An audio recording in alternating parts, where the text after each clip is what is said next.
नमस्कार साथियों, विश्व भूगोल के एशिया महाद्वीप की कक्षा में आपका स्वागत है। इससे पिछली की कक्षाओं में हमने विश्व के 6 महाद्वीपों के बारे में अध्ययन कर लिया था तथा परीक्षा संबंधी जितने भी प्रश्न पूछे गए हैं उनको संकलित करते हुए हमने इन महाद्वीपों का अध्ययन किया है। आज हम एशिया महाद्वीप के बारे में जानेंगे और एशिया महाद्वीप को जानने से पहले आपको एशिया महाद्वीप की भौगोलिक स्थिति के बारे में पता होना चाहिए और यह 6 भौगोलिक क्षेत्रों में विभाजित है जिसको हम देखने जा रहे हैं। इसके अलावा आप सभी जानते हैं कि क्षेत्रफल की दृष्टि से एशिया महाद्वीप और साथ में अगर जनसंख्या की भी बात की जाए तो जनसंख्या की दृष्टि से एशिया महाद्वीप विश्व का सबसे बड़ा महाद्वीप है। तो यहाँ पे हम भौगोलिक विस्तार देख लेते हैं और साथ में भौगोलिक जो विभाजन किया गया है एशिया महाद्वीप का वो हम यहाँ पे समझ लेते हैं। यहाँ पे आपका उत्तरी एशिया हो गया, इधर आपका पश्चिमी एशिया हो गया और साथ में इधर जो कजाकिस्तान, उज्बेकिस्तान, तुर्कमेनिस्तान, तजाकिस्तान और साथ में किर्गिस्तान और कुछ भाग चीन का, ये आपका मध्य एशिया बनाते हैं। मध्य एशिया जिसको सेंट्रल एशिया बोला जाता है। और इसके अलावा Saudi Arabia, Yemen, Oman, Iran, Iraq, तुर्की जैसे देश और साथ में इजराइल वगैरह, ये सब मिलकर कौन से भाग का निर्माण करते हैं एशिया के? तो ये पश्चिम एशिया का निर्माण करते हैं। फिर इसके बाद हम देखते हैं दक्षिण एशिया। तो दक्षिण एशिया में हमारा भारत आता है। इसके अलावा पाकिस्तान, नेपाल और भूटान यहाँ पे और साथ में बांग्लादेश और नीचे आप आएंगे तो श्रीलंका और साथ में मालदीव। तो ये देश दक्षिण एशिया के भाग हैं। और अगर बात की जाए पूर्वी एशिया का तो पूर्वी एशिया में चीन का एक बड़ा भूभाग आता है। और चीन के अलावा बात की जाए तो उत्तर कोरिया, फिर उसके नीचे दक्षिण कोरिया और साथ में जापान। तो ये आपके पूर्वी एशिया के भाग हैं।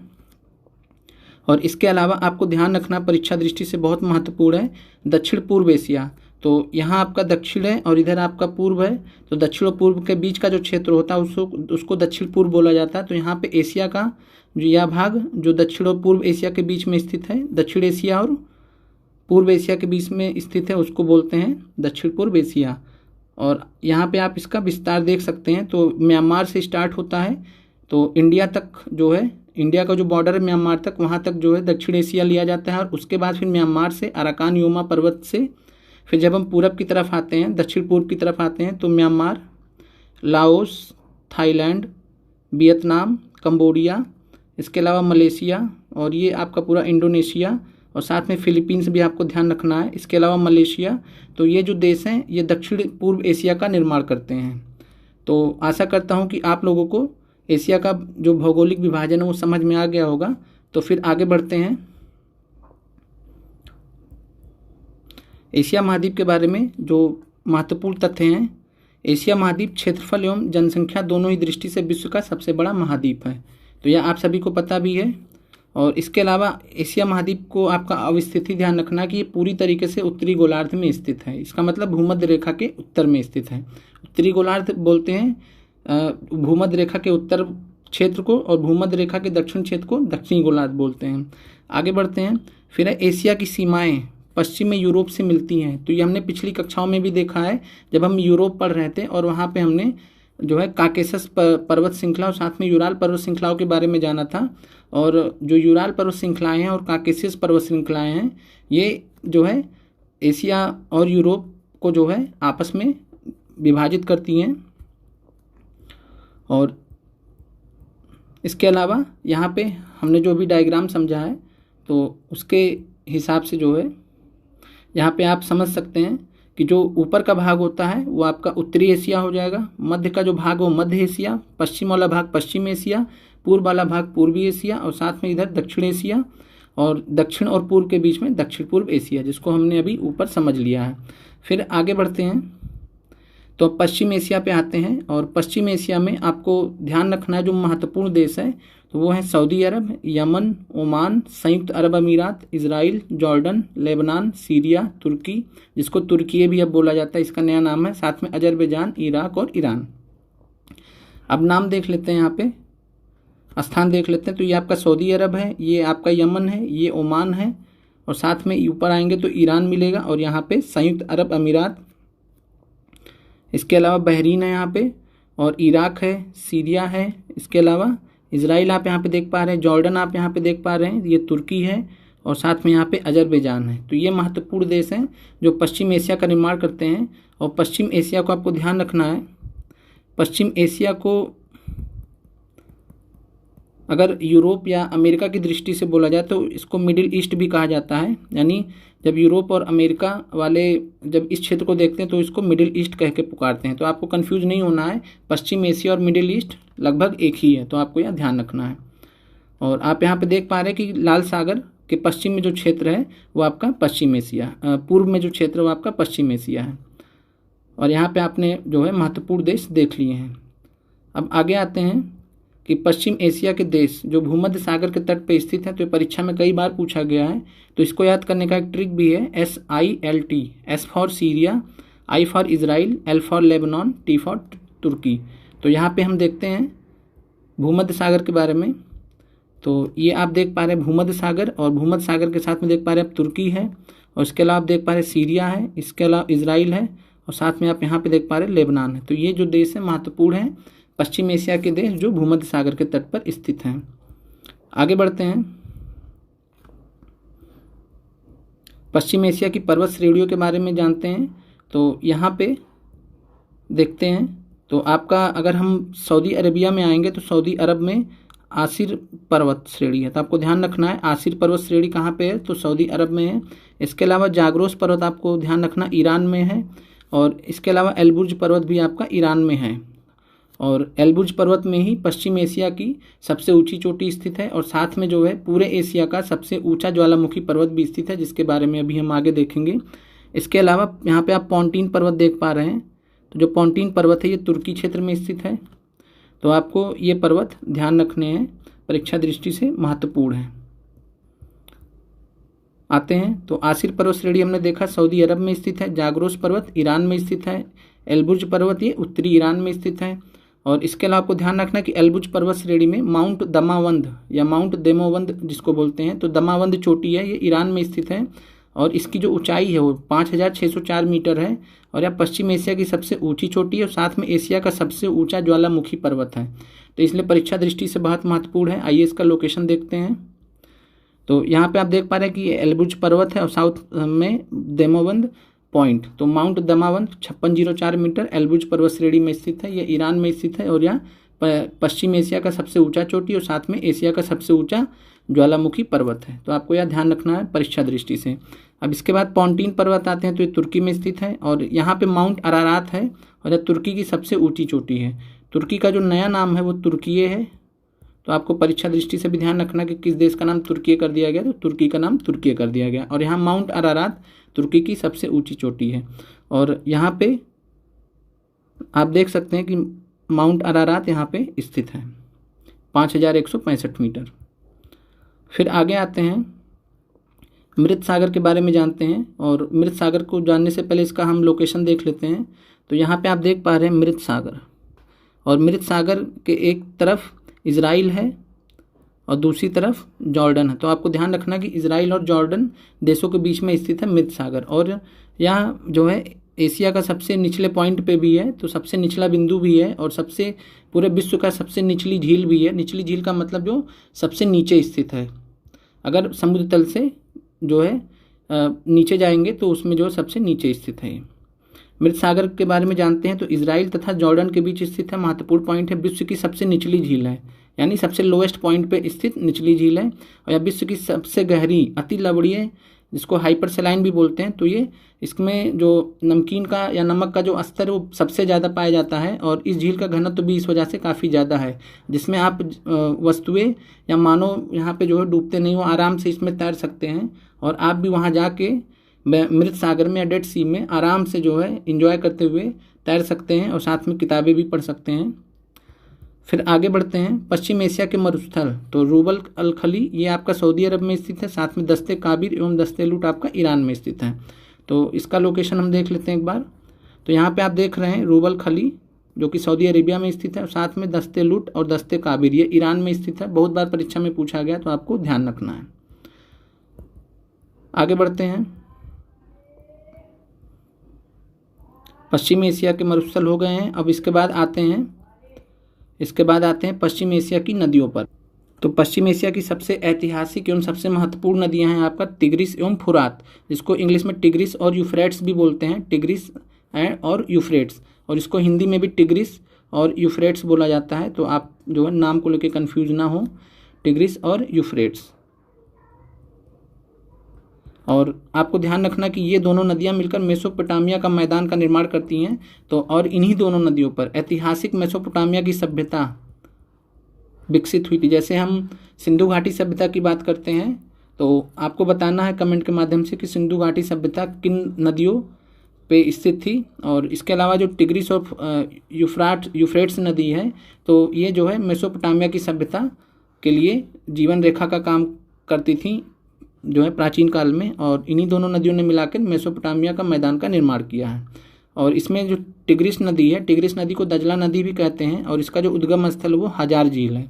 और इसके अलावा जो है आपको ध्यान रखना कि जो टिग्रिस नदी है, दजला नदी, वो कुराना नामक स्थान पे जो है ये फुरात नदी से मिल जाती है, तो आपको यह ध्यान रखना है।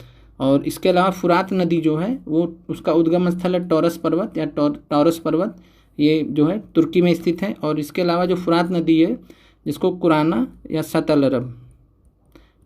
सतल अरब में जो है तो दजला नदी इसमें आके मिल जाती है, और उसके बाद फिर फारस की खाड़ी में गिरती है। तो आपको ध्यान रखना है कि जो फुरात नदी वो कहाँ गिरती है, फारस की खाड़ी में।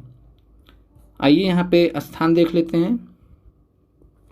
तो यहाँ पे आपको जो है यूफ्रेट्स नदी के बारे में दिखाया गया है, यहाँ पे आपको टिग्रिस नदी के बारे में दिखाया गया है, और उसके बाद फिर जो है यहाँ पे आप देख पा रहे हैं कि फिर यहाँ पे आपका फारस की खाड़ी है जहाँ पे यूफ्रेट्स नदी जाके गिरती है। फिर आगे बढ़ते हैं, मध्य एशिया पे आते हैं। और मध्य एशिया के अंतर्गत जो महत्वपूर्ण देश हैं वो आपको ध्यान रखने हैं। और यहाँ पे जो महत्वपूर्ण देश हैं वो आपके सामने हैं, कजाकिस्तान, उज्बेकिस्तान, तुर्कमेनिस्तान, साथ में तजाकिस्तान, किर्गिस्तान, और आप नीचे आएंगे तो अफ़गानिस्तान का जो ऊपरी वाला भाग है ये आपका मध्य एशिया में आता है, जबकि दक्षिणी भाग जो इसका दक्षिणी भाग है वह दक्षिण एशिया में आता है।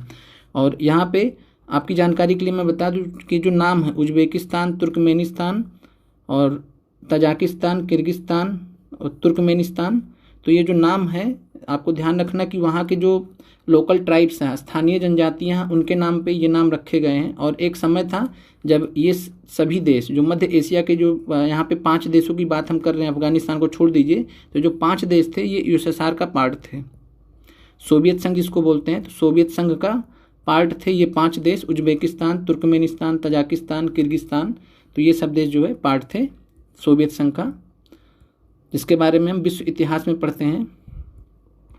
और इसके बाद जो है तो यहाँ पे आपके 6 देशों को ध्यान रखना मध्य एशिया के, Kazakhstan, Kyrgyzstan, Uzbekistan, Tajikistan, Turkmenistan, Afghanistan. तो आपको ध्यान रखना है ये 6 देश मध्य एशिया के अंतर्गत आते हैं। इसके अलावा कैस्पियन सागर के बारे में आपको ध्यान रखना, क्षेत्रफल की दृष्टि से विश्व की सबसे बड़ी झील है, और ये इतनी बड़ी है, सबसे बड़ी झील है और इतनी बड़ी है कि इसको सागर का दर्जा दिया गया, सागर का नाम दिया गया है। तो आपको कन्फ्यूज नहीं होना कि कैस्पियन सागर ये असलियत में एक झील है, तो यह विश्व की सबसे बड़ी झील है क्षेत्रफल की दृष्टि से।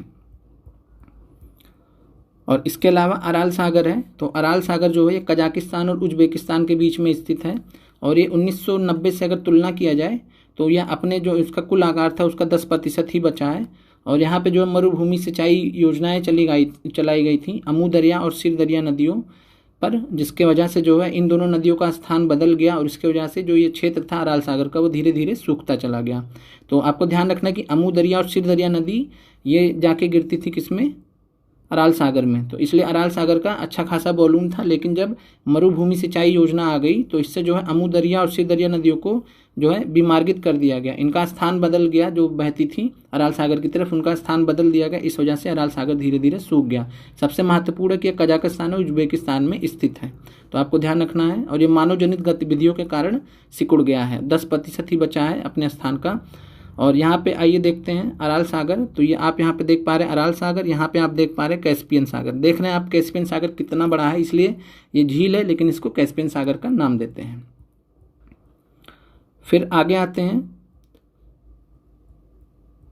बाल्कस झील है, तो बाल्कस झील जो है आपको ध्यान रखना कजाकिस्तान में स्थित है और यह एशिया की सबसे बड़ी झीलों में से एक है। तो आपको ध्यान रखना है एशिया की सबसे बड़ी झील कौन सी है, तो अभी हम देखेंगे लेक बैकाल, बैकाल झील जो रूस में स्थित है और ये एशिया की सबसे बड़ी झीलों में से एक है अगर बैकाल झील के बाद बात की जाए, और ये आपको ध्यान रखना है।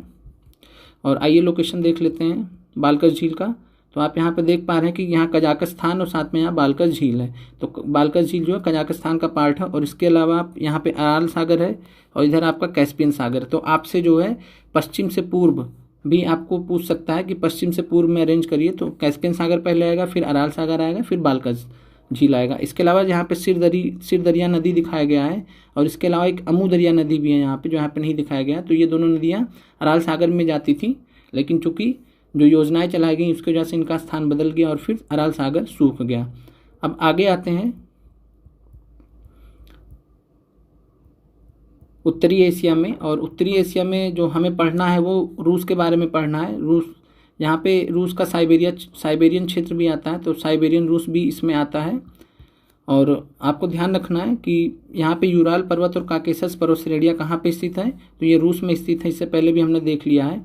और ये यूरोपियन रूस और साथ में एशियन रूस के बारे में, एशिया में जो पार्ट है रूस का उससे अलग करते हैं। यहाँ पे यूराल पर्वत देख रहे हैं और यूराल पर्वत के पूर्व में यहाँ पे यूरोपियन रूस है, यानी रूस का वह भाग जो यूरोप में स्थित है, और यूराल पर्वत के जो है पूर्व में अगर बात किया जाए तो यूराल पर्वत के पूर्व में एशिया का भाग है, रसिया का, रूस का जो वह भाग जो एशिया में है, और इधर पश्चिम में कौन सा है, तो रूस का वह भाग जो यूरोप में स्थित है वो यूराल पर्वत के पश्चिम में स्थित है। तो यूराल पर्वत जो है एशिया और यूरोप को अलग भी करता है, तो आपको ध्यान रखना है। और साथ में नीचे काकेशस पर्वत भी है, तो काकेशस पर्वत और यूराल पर्वत ये एशिया और यूरोप को अलग करते हैं। आइए इसके बारे में जानते हैं। तो यहाँ पे आपको ध्यान रखना स्टेपीज घास का मैदान है। तो स्टेपीज घास जो है ये यूरेशिया या रूस में पाए जाने वाला समशीतोष्ण घास का मैदान है, टेम्परेट ग्रासलैंड है, और ये परीक्षा में कई बार पूछा गया, तो आपको ध्यान रखना है। फिर आते हैं बैकाल झील पे। तो बैकाल झील रूस में स्थित है, या विश्व की सबसे प्राचीनतम है, या विश्व की सबसे प्राचीनतम एवं सबसे गहरी झील है। तो आपसे प्रश्न पूछे सबसे प्राचीनतम झील कौन सी है, सबसे गहरी झील कौन सी है, तो बैकाल झील हो जाएगा। और या विश्व की आयतन के अनुसार अगर वॉल्यूम की बात की जाए, आयतन की बात की जाए, तो सबसे बड़ी ताजे पानी की झील है। तो आपको यह ध्यान रखना है कि विश्व की आयतन के अनुसार सब जो है सबसे बड़ी ताजे पानी की झील है। इसके अलावा विश्व की दूसरी सबसे लंबी झील है। और यहाँ पर अगर बात किया जाए तो विश्व की सबसे लंबी झील कौन सी है, तो विश्व की जो सबसे लंबी झील है वो है तंगानिका झील। तो तंगानिका झील जो है ये महान अफ्रीकी झीलों में से एक है।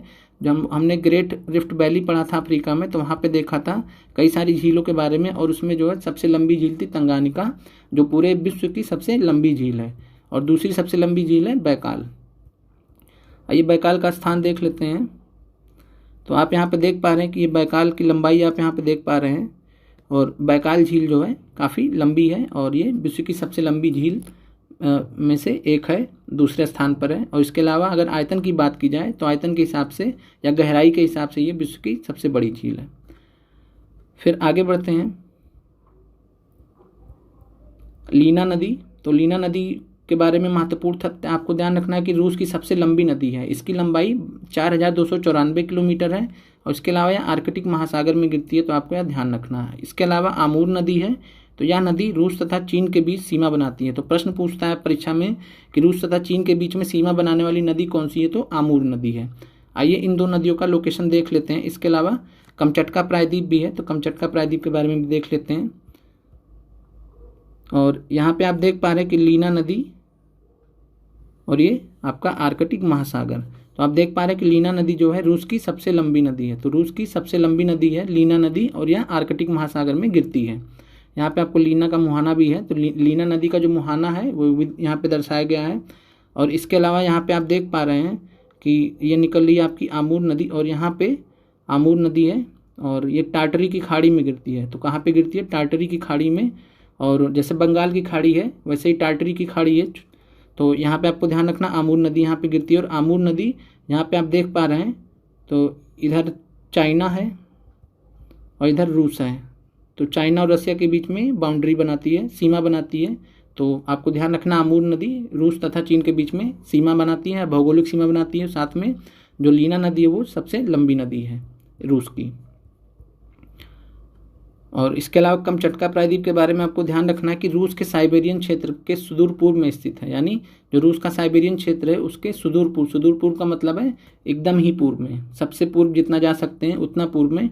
और यह प्रशांत रिंग ऑफ फायर का भाग है। तो प्रशांत रिंग ऑफ फायर जो है वो आपका पूरा ज्वालामुखी का एक क्षेत्र है, और ये टेक्टोनिक रूप से अगर बात किया जाए तो टेक्टोनिकली सबसे एक्टिव क्षेत्र है, टेक्टोनिकली सबसे एक्टिव क्षेत्र है। इस वजह से जो प्रशांत रिंग ऑफ फायर है, जिसके बारे में हम भूगोल की कक्षाओं में आगे जानेंगे, तो वो जो पूरा क्षेत्र है, तो प्रशांत रिंग ऑफ फायर के क्षेत्र में जितने भी ज्वालामुखी, विश्व के सबसे जो जबरदस्त, सबसे भयंकर, सबसे खतरनाक ज्वालामुखी प्रशांत रिंग ऑफ फायर के क्षेत्र में ही स्थित है, जिसके बारे में हम आगे जानेंगे। और ये जो है आपका कमचटका प्रायद्वीपीय एक हिसाब से ज्वालामुखी प्रभावित क्षेत्र है। यहाँ पे आप देख पा रहे हैं कमचटका प्रायद्वीप, ये सबसे पूर्व में स्थित है, रूस के सबसे पूर्व में स्थित है। ये आपका साइबेरियन रूस हो गया, यहाँ पे लिखा भी है, तो ये साइबेरियन रूस हो गया, और साइबेरियन रूस के एकदम पूर्व में स्थित है कमचटका प्रायद्वीप। अब आगे बढ़ते हैं, फिर आते हैं पूर्वी एशिया के बारे में। और पूर्वी एशिया में जो प्रमुख देश हैं, तो चीन को हमने देखा था, इसके अलावा चीन के ऊपर मंगोलिया है, फिर जो है उत्तर कोरिया है तट पे, और साथ में दक्षिण कोरिया है, और अगर बात किया जाए तो ताइवान भी है, और साथ में जापान भी है। पहले हम देश देख लेते हैं यहाँ पे। तो यहाँ पे आप देख पा रहे हैं कि ये चीन हो गया, चीन सबसे महत्वपूर्ण देश है पूर्वी एशिया का, इसके ऊपर मंगोलिया हो गया, यहाँ पे आप देख पा रहे हैं उत्तर कोरिया हो गया, और यहाँ आपका दक्षिण कोरिया हो गया। साथ में अगर यहाँ पे बात की जाए तो ये ताइवान हो गया, और यहाँ पे आपका जापान हो गया, जो कि जापान भी बहुत महत्वपूर्ण देश है पूर्वी एशिया का, और आपको यह ध्यान रखना है। आगे बढ़ते हैं, तकला मकान मरुस्थल। तो तकला मकान मरुस्थल के बारे में आपको ध्यान रखना है कि तकला मकान मरुस्थल चीन में स्थित है, और यह पश्चिमी चीन में स्थित है, तो आपको ध्यान रखना है। और इसके अलावा गोबी मरुस्थल है, तो चीन और मंगोलिया दोनों देश में स्थित है। तो प्रश्न पूछता है गोबी मरुस्थल कहाँ स्थित है, तो चीन और मंगोलिया में। और इसके अलावा जो है काराकोरम पर्वत श्रेणी, जिसके बारे में हम भारत की कक्षाओं में भी पढ़ेंगे, तो यह भारत और चीन के बीच में स्थित है। इसके अलावा कैलाश पर्वत श्रेणी, जिसके बारे में आपने सुना भी होगा, महादेव का, हर जो है भगवान शिव का या हमारे महादेव जी का जो है ये जन्म कह सकते हैं कि यहाँ पे निवास करते हैं, इनका निवास स्थल है कैलाश, और वो जो है देखा जाए तो भौगोलिक रूप से चीन का भाग है। और अब यहाँ पे देख लेते हैं तकला मकान मरुस्थल और गोबी मरुस्थल को देख लेते हैं। तो आप यहाँ पे देख पा रहे हैं तकला मकान मरुस्थल है, ये जो है पश्चिम चीन में स्थित है, और साथ में यहाँ पे अगर बात किया जाए तो ये गोबी मरुस्थल है, गोबी मरुस्थल है जो कि यहाँ पे मंगोलिया है, और साथ में नीचे चीन है, तो मंगोलिया और चीन के बीच में स्थित है गोबी मरुस्थल। तो आपको ध्यान रखना गोबी मरुस्थल चीन और मंगोलिया में स्थित है, और तकला मकान मरुस्थल केवल चीन में स्थित है, तो आपको यह ध्यान रखना है। फिर आगे बढ़ते हैं, चीन का विशाल मैदान बहुत महत्वपूर्ण है, तो इसका निर्माण जो है हुआंगहो नदी, तो हुआंगहो नदी है, और साथ में यांगसी नदी है, इन दोनों नदियों के द्वारा निर्माण किया गया चीन के विशाल मैदान का। ग्रेट प्लेन्स ऑफ चाइना, जैसे ग्रेट प्लेन्स ऑफ इंडिया हम लोग पढ़ते हैं, भारत के केस में ग्रेट प्लेन्स ऑफ इंडिया पढ़ते हैं, इसके बारे में आगे की कक्षाओं में जानेंगे। और ये 3 नदियों के नदी तंत्र द्वारा बनाया गया है जो भारत के विशाल मैदान है। तो जो चीन का जो विशाल मैदान है यह 2 नदियों के तंत्र द्वारा बनाया गया, और 2 नदियाँ कौन सी हैं, हुआंगहो नदी, तो हुआंगहो नदी और साथ में यांगसी नदी। आइए इसके बारे में देखते हैं। और यहाँ पे जो है आप देख पा रहे हैं कि जो यांगसी नदी है यहाँ से निकलती है, तिब्बत के भाग से निकलती है, और यह जो है विश्व की तीसरी सबसे लंबी नदी है, साथ में चाइना की सबसे लंबी नदी है, और साथ में एशिया की सबसे लंबी नदी है यांगसी नदी, और इसकी जो लंबाई है वो 6300 किलोमीटर है। तो आपको ध्यान रखना है यांगसी नदी चीन की पूरे एशिया की सबसे लंबी नदी है, और साथ में विश्व की तीसरी सबसे लंबी नदी है। और इसके अलावा अगर बात की जाए तो यहाँ पे हुआंगहो, तो यहाँ पे आप हुआंगहो नदी का देख सकते हैं, तो हुआंगहो नदी है यहाँ पे, और इसके जो बीच का क्षेत्र है, इसके जो बीच का क्षेत्र यही है ग्रेट प्लेन्स ऑफ चाइना, तो ग्रेट प्लेन्स ऑफ चाइना यही है। बाकी आइए जो है यहाँ पे भौगोलिक मैप में देख लेते हैं। तो यहाँ पे चीन का विशाल मैदान है, और यहाँ पे आप देख पा रहे हैं हुआंगहो नदी है, और साथ में इधर यांगसी नदी है, और ये जो बीच का क्षेत्र है ये आपका चीन का विशाल मैदान है।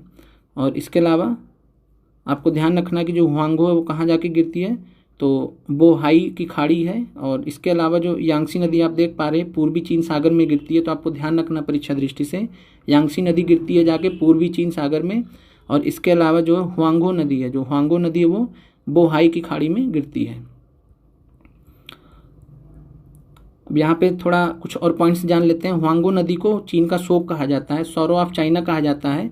और किसी नदी को अगर जो है शोक का दर्जा दिया जाता है तो इसका मतलब यही होता है कि वह नदी जो है अपना जो बहने का जो जगह है, स्थान है, वो हर साल बदल रही है। उसका जो जिसको रिवर कोर्स बोलते हैं, तो रिवर कोर्स ये अक्सर बदलता रहता है नदियों का, जिसकी वजह से बाढ़ काफ़ी ज़्यादा आ जाता है आसपास के क्षेत्रों में। इस वजह से काफ़ी ज़्यादा लोगों को समस्याएं भी होती हैं।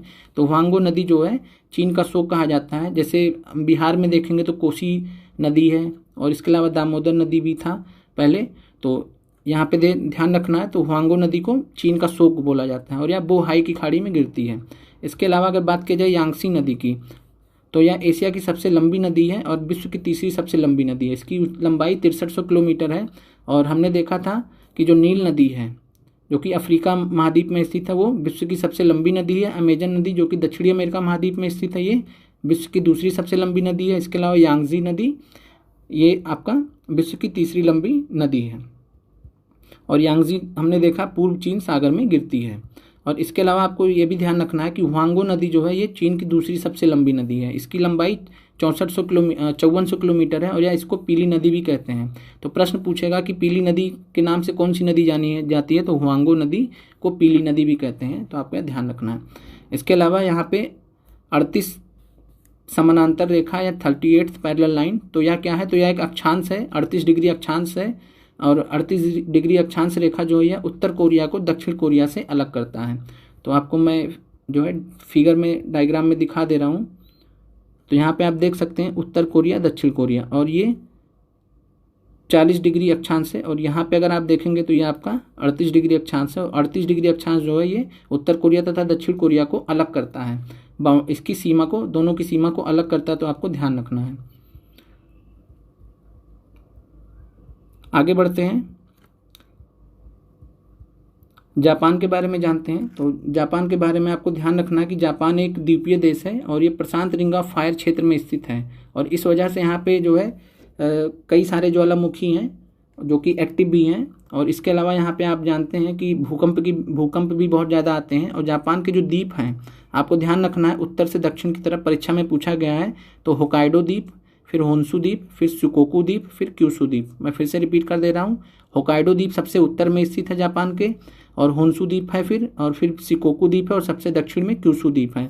इसके अलावा बात की जाए तो माउंट फ्यूजी है। तो माउंट फ्यूजी जापान की सबसे ऊंची चोटी है। तो आपको यह ध्यान रखना। इसके अलावा कांटो मैदान जो है, कांटो घास के मैदान है और ये मध्य होन्शु में स्थित है। यह जापान का सबसे बड़ा मैदान है, परीक्षा में पूछा गया है। तो कांटो प्लेन्स या कांटो मैदान जापान में स्थित है। आइए देख लेते हैं जापान के बारे में। ये होकाइडो द्वीप है, फिर होन्शु द्वीप है, फिर शिकोकू द्वीप है, ये क्यूशू द्वीप है, और मध्य होन्शु में ही जो है कांटो प्लेन्स स्थित हैं। और इसके अलावा बात की जाए तो यहाँ पे देख पा रहे हैं आप फ्यूजी पॉइंट, माउंट फ्यूजी, ये आपका जापान की सबसे ऊंची चोटी है। आगे बढ़ते हैं।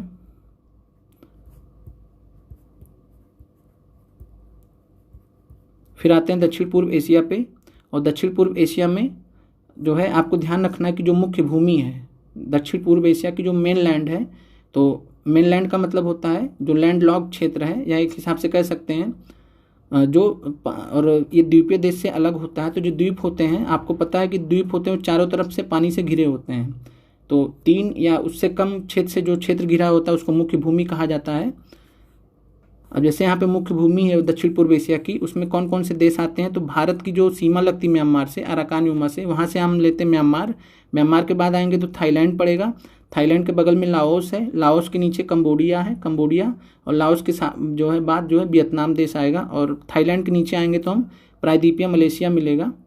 और इसके अलावा बात की जाए समुद्री दक्षिण पूर्व एशिया, तो जो द्वीपीय देश हैं उनको समुद्री दक्षिण पूर्व एशिया बोला जा रहा है। तो यहाँ पे इंडोनेशिया है, और इंडोनेशिया के अंतर्गत जो है हजारों द्वीप हैं जिसके बारे में भी आगे अध्ययन करेंगे। सिंगापुर है, ब्रुनेई है, पूर्व मलेशिया है यानी मलेशिया का पूर्वी भाग, और इसके ऊपर देखेंगे तो फिलीपींस देश है, और साथ में सबसे दक्षिण जो है पूर्व में स्थित है तिमोर लेस्ते। तो आपको यह ध्यान रखना है। यहाँ पे लोकेशन देख लेते हैं देशों की। और यहाँ पे आप इंडोनेशिया देख रहे हैं और इंडोनेशिया जो है सुमात्रा इसके प्रमुख हैं, सुमात्रा, जावा, ये प्रमुख द्वीप हैं जो इंडोनेशिया क्षेत्र में स्थित हैं। यहाँ पे आप लोम्बोक भी देख पा रहे हैं, लोम्बोक, जावा, सुमात्रा, ये सब जो है। और इसके अलावा सुलावेसी आप यहाँ पे देख पा रहे हैं, तो ये इंडोनेशिया के सबसे महत्वपूर्ण द्वीप हैं। और इसके अलावा यहाँ पे बात की जाए तो तिमोर लेस्ते देश आप यहाँ पे देख पा रहे हैं। और इसके अलावा यहाँ पे फिलीपींस आप देख पा रहे हैं, यहाँ पे ब्रुनई है, यहाँ देख रहे हैं आप मलेशिया है। तो ये जो क्षेत्र है, ये जो क्षेत्र आपका, तो ये द्वीपीय पार्ट, द्वीपीय देश हैं, तो इस वजह से इनको समुद्री दक्षिण पूर्व एशिया बोला जा रहा है। और इसके अलावा अगर बात की जाए तो जो ये वाला आपका क्षेत्र देख पा रहे हैं आप, तो म्यांमार, थाईलैंड, लाओस, कंबोडिया और वियतनाम, तो ये आपका मुख्य भूमि, दक्षिण पूर्व एशिया का मुख्य भूमि वाले देश हैं। और आप जैसे जैसे नीचे आएंगे तो यहाँ पे द्वीप स्टार्ट हो जाते हैं, तो ये समुद्री भाग हैं, तो इसलिए इनको इस तरीके से अलग किया गया है। अब आगे आते हैं इंडोनेशिया पे और इंडोनेशिया के बारे में जानते हैं। इंडोनेशिया विश्व में सबसे अधिक द्वीपों वाला देश है और यहाँ पे 17,000 से भी अधिक द्वीप हैं। तो आपको ध्यान रखना है 17,000 से 18,000 के बीच में यहाँ पे द्वीप हैं, तो आप समझ सकते हैं। और ये सबसे अधिक द्वीपों वाला विश्व में देश है। और यहाँ यह जो है 5 मुख्य द्वीपों से मिलकर बना है। तो 5 मुख्य द्वीप कौन से? सुमात्रा, जावा, कालीमंटन है, सुलावेसी है, लोम्बोक है। आइए इनको देख लेते हैं। तो यहाँ पे आपका सुमात्रा है, ये जावा है और यहाँ पे जकार्ता देख पा रहे हैं, जो कि इंडोनेशिया, पूरे इंडोनेशिया जो द्वीप है, सारे द्वीप हैं उनका मिला के जो एक राष्ट्र बनता है। तो इंडोनेशिया देश की राजधानी है जकार्ता। यहाँ आप सुमात्रा द्वीप देख रहे हैं, यहाँ जावा देख रहे हैं, यहाँ बाली देख रहे हैं, लोम्बोक देख रहे हैं, यहाँ पे सुलावेसी देख रहे हैं और साथ में जो ये क्षेत्र है इसको बोलते हैं कालीमंटन। तो आपको ध्यान रखना ये कालीमंटन क्षेत्र है।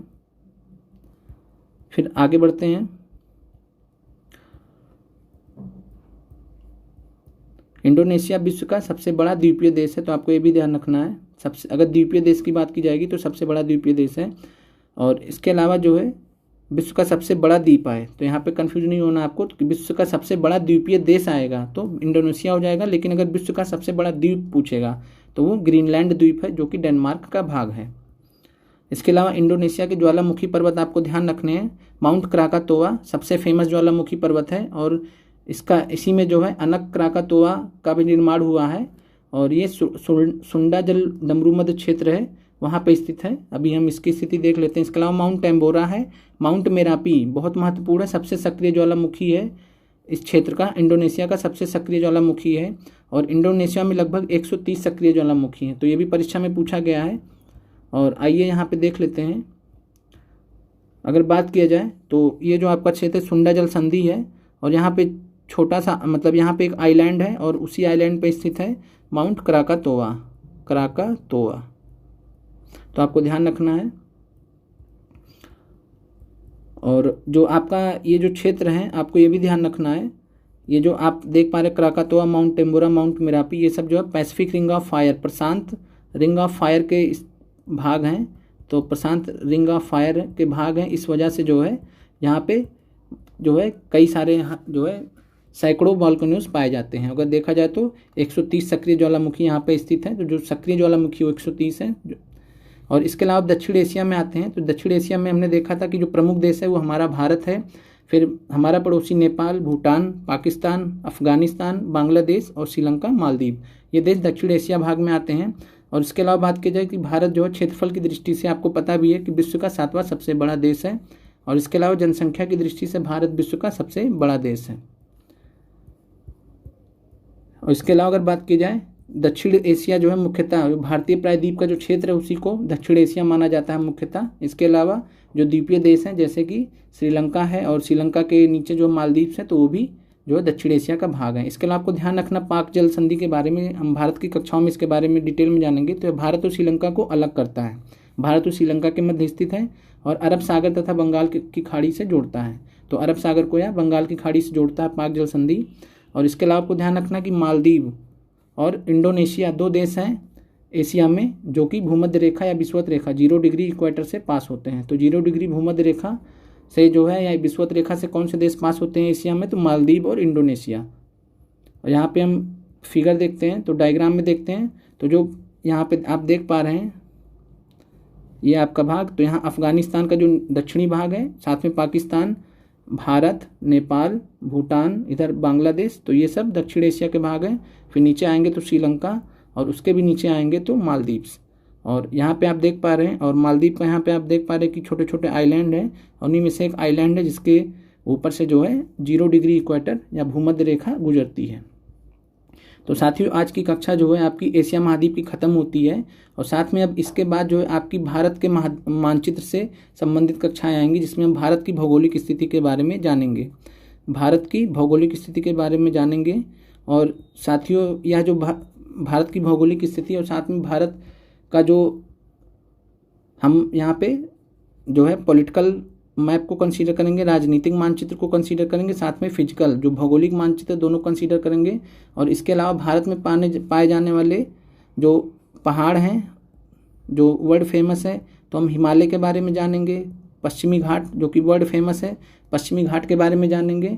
और इसके अलावा जो और अन्य पर्वत श्रृंखलाएँ हैं, जैसे कि अरावली है, जो कि दुनिया का कहें तो या विश्व का जो है सबसे प्राचीनतम वलित पर्वतों में से एक है, तो प्राचीनतम वलित पर्वतों में से एक है अरावली, तो इन सब के बारे में जानेंगे। इसके अलावा भारत का जो नदी तंत्र है उसके बारे में जानेंगे। और इसके अलावा जो नॉर्थ ईस्ट में आपका जो पूर्वोत्तर क्षेत्र में जो आपके पहाड़ वगैरह पाए जाते हैं, तो उनके बारे में जानेंगे। और इसके अलावा भौगोलिक रूप से परीक्षा दृष्टि में आपके जितने भी जो है संबंधित तथ्य पूछे गए हैं उनको सम्मिलित करते हुए आपको कक्षाएँ दी जाएंगी। और मैं आप सभी लोगों से, जिन भी साथियों ने इससे पहले के वीडियोस नहीं देखे हैं, तो आप वहाँ पे जो है 6 महाद्वीप के बारे में वहाँ पे अच्छे से समझाया गया, और परीक्षा में जितने भी प्रश्न पूछे गए उनको सम्मिलित करते हुए आपको जो है बहुत ही अच्छी और सरल शब्दों में जो है समझाते हुए आपको कक्षाएँ दी गई हैं। तो आप लोग उन सभी जो कक्षाएँ हैं, इससे पहले की 6 कक्षाएँ हैं, जिसमें हमने उत्तरी अमेरिका, दक्षिणी अमेरिका, अफ्रीका महाद्वीप, साथ में उस सबसे पहली जो कक्षा थी अक्षांश और देशांतर की, इसके अलावा यूरोप महाद्वीप, एशिया महाद्वीप आज हमने कर लिया है। तो आपको जो है इसके अलावा ऑस्ट्रेलिया और अंटार्कटिक महाद्वीप के बारे में हमने एक ही क्लास में कर लिया था।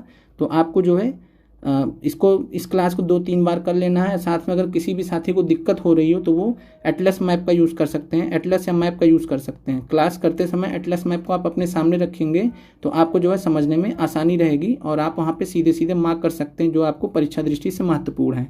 और साथियों, आपका जो विश्व मैपिंग है, तो जो विश्व भूगोल है आपका भौगोलिक रूप से, तो विश्व भूगोल का जो आपका पार्ट है ये ख़त्म होता है, आपकी सीरीज ख़त्म होती है, और 7 कक्षाओं में ये समाप्त हुआ है। और इसके बाद हम जो है भारत के बारे में जानेंगे, और भारत से संबंधित जितने भी प्रश्न पूछे गए हैं, भारत के पहाड़ से लेकर, भारत के हिमालय से लेकर, पश्चिमी घाट से लेकर, और साथ में भारत की नदियों से लेकर जितने भी प्रश्न पूछे गए हैं, भारत की झीलों से लेकर, भारत के रामसर स्थलों से लेकर जो भी प्रश्न पूछे गए उनको सम्मिलित करते हुए आगे की कक्षाएं आपके लिए आएंगी। तो साथियों, ज़्यादा से ज़्यादा चैनल को शेयर और सब्सक्राइब करें। और साथ में ये जो प्रश्न हैं आपके हर एक परीक्षा में पूछे जाते हैं, तो BPSC ट्री परीक्षा के जो अभ्यर्थी हैं तो वो भी इन वीडियोस को अच्छे से देख लें। आपसे बहुत सारे प्रश्न BPSC परीक्षा में पूछे गए हैं। साथ में UP PCS प्री के जो अभ्यर्थी हैं तो वे भी जाके आप प्रीवियस ईयर क्वेश्चंस में भी देख सकते हैं कि जो जो चीज़ें मैंने बताई हैं वो डायरेक्टली या इनडायरेक्टली परीक्षा में आपसे पूछे गए हैं। तो साथियों, मिलते हैं अगली कक्षा में, तब तक आप लोग पढ़ते रहिए। जय हिंद साथियों।